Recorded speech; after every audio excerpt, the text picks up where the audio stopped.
अस्सलाम वालेकुम दोस्तों, ये 12 वोल्ट का चार्जर है। हमारे चैनल को सब्सक्राइब कर दें और घंटी वाला बटन दबा दें। ये चार्जर बहुत स्लो कर रहा है, बहुत कम कर रहा है चार्जर। इसको खोल के देखा, देखो ये इसमें दो लगे हुए थे, एक इसका जला हुआ है। हम ये दूसरा लगाएंगे तो इंशाल्लाह ये हमारा ठीक हो जाएगा। ये एक लगा हुआ है, एक जला हुआ है।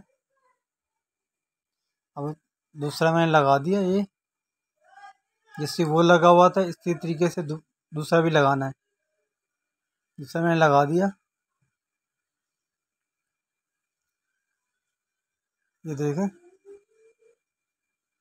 अब बीच में ये तार लगाएंगे लाल वाला।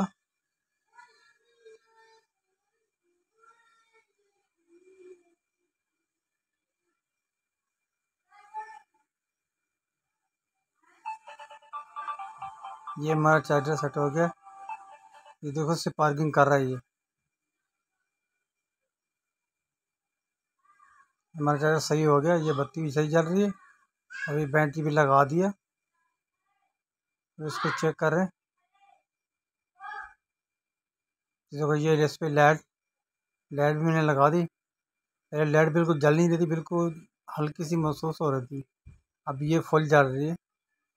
अल्लाह हाफिज़।